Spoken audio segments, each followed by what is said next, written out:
గురుభ్యో నమః. జూలై 29, 2025కి నాగపంచమి ఉందండి.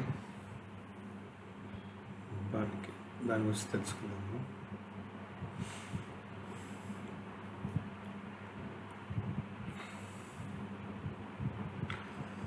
నాగపంచమి రోజున నాగదేవతకు విశేష పూజలు చేయడం చాలా శ్రేయస్కరం. ఈ పూజలో నెయ్యి, ఖీర్ మరియు గుగ్గిలం వాడతారు. ఈ పండుగకు సంబంధించిన కథ మహర్షి అస్తికుడు మరియు జనమేజయునితో సంబంధించింది. అస్తికుని వల్ల నాగుల నాశనం ఆగింది. ఈ కథ అగ్నిపురాణం మరియు ఇతర పురాణాల్లో కూడా ఉంది.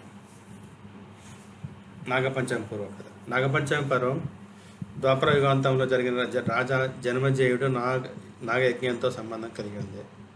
రాజా జన్మజేయుడి తండ్రి పరీక్షిత్ మహారాజు నాగుల రాజు తక్షకుడు విషందృష్టం వల్ల మరణించాడు. దానికి ప్రతీకారంగా జన్మజేయుడు సర్వ నాగులను నశింపజేయాలనే ఉద్దేశంతో నాగయజ్ఞం ప్రారంభించాడు. ఈ యజ్ఞంలో నాగులన్నీ అగ్నికి ఆహుతులు అయ్యాయి. అదే సమయంలో వాసుకి నాగుడు శివుడు గలానికి అలంకారంగా ఉండగా శేషనాగుడు విష్ణు సేనంగా ఉన్నాడు. అందువల్ల ఈ యజ్ఞం అంతరిక్షంలో ఘేర ప్రభావం కలిగించే ప్రమాదం ఏర్పడింది. అప్పుడు దేవతలు మహర్షి అస్తికుని సాయంతో యజ్ఞాన్ని నిలిపివేశారు. ఆ రోజు శ్రావణ శుద్ధ పంచమి, అందుకే ఈ తిథిని నాగుల రక్షణ దినంగా జరుపుకుంటారు. శ్రావణ శుద్ధ సప్తమి నాటికి అస్తికమునికి పూజ కూడా గ్రామీణ ప్రాంతాల్లో చేస్తారు. కృతజ్ఞతగా నాగులకు పాలు సమర్పిస్తారు. గోమయంతో ఇంటి చుట్టూ అలుకుతారు. ఇంటికి ఇష్టదేవమైన వివిధ వంటకాలను సమర్పించి కుటుంబ సభ్యులతో భోజనం చేస్తారు.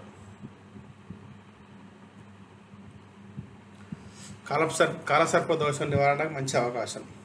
జ్యోతిష శాస్త్ర ప్రకారం ఎవరి జన్మకుండా కాలసర్ప దోషం ఉంటే వారి కోసం నాగపంచమి అత్యంత ముఖ్యమైన రోజు. ఈ రోజు రుద్రాభిషేకం చేసిన తర్వాత అష్టధాతుతోనూ తయారు చేసిన ప్రతిమను నీటిలో ప్రవహింపజేస్తే ఆ దోషం తొలగుతుంది. పూజలో నెయ్యి, ఖీర్, గుగ్గిలం వాడాలి. కుటుంబ సభ్యులతో భోజనం చేయాలి. మొదట తీపి వంటకం తినాలి, తర్వాత సాధారణ భోజనం చేయవచ్చు. పురాణ కథ. కద్రువ వినత. ఒకసారి దేవతలు మరియు అసురుడు సముద్ర మంథనం చేశారు. అందులోంచి ఒక అద్భుతమైన తెల్ల నెమలి గుర్రం బయటపడింది. అది చూసి నాగుల తల్లి కద్రు తన సహోదరి వినత ఈ గుర్రం నలుపు చర్మం కలిగిందని అంది. వినతి మాత్రం అది తెల్లదని అన్నది. ఇద్దరి మధ్యలో ఒక పందెం కట్టుకున్నారు. తర్వాత కద్రు తన పిల్లలను నాగులను పిలిచి గుర్రం ఒళ్ళు చుట్టబడి దానికి తల కృష్ణ వర్ణంగా చూపించాలని చెప్పింది. నాగులు దీనికి మానసికంగా అంగీకరించలేదు. దీంతో కోపం వచ్చిన కద్రు వారిని శపించింది. పాండవుల వంశుడైన రాజా జనమేజయుడు సర్పయజ్ఞం చేస్తాడు. ఆ యజ్ఞంలో మీరు అగ్నిలో కాలిపోతారని శపం పెట్టింది. ఆ భయంతో నాగులు వాసుకు వెంటేసుకుని బ్రహ్మదేవుని దగ్గరికి వెళ్ళారు. బ్రహ్మదేవుడు వారికి ఓదార్చి చెప్పాడు.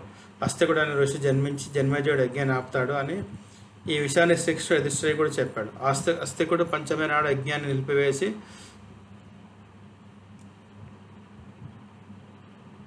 వారికి రక్షణ కల్పించాడు. అందుకే పంచమి నాడు వాళ్ళకి ఎంతో ప్రియమైన తిథి.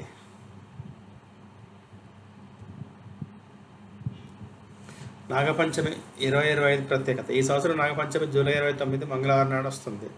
ఉత్తర ఫాల్గుని నక్షత్రం మరియు శుభయోగం ఏర్పడుతుంది. ఇది భగవంతుడైన శివుడు మరియు నాగపూజ కోసం అత్యంత శుభప్రదమైన కాలం. ఉత్తర ఫాల్గుని నక్షత్రం నక్షత్రంకు సూర్యుడు అధిపతి. ఈ నక్షత్రం కలిగిన నాగపంచమి రోజున కాలసర్ప యోగము, అంగారక యోగము, కేముద్రమ యోగము, గురుచండాల యోగం ఉన్న వారికి పూజ విశేష ఫలితాన్ని ఇస్తుంది.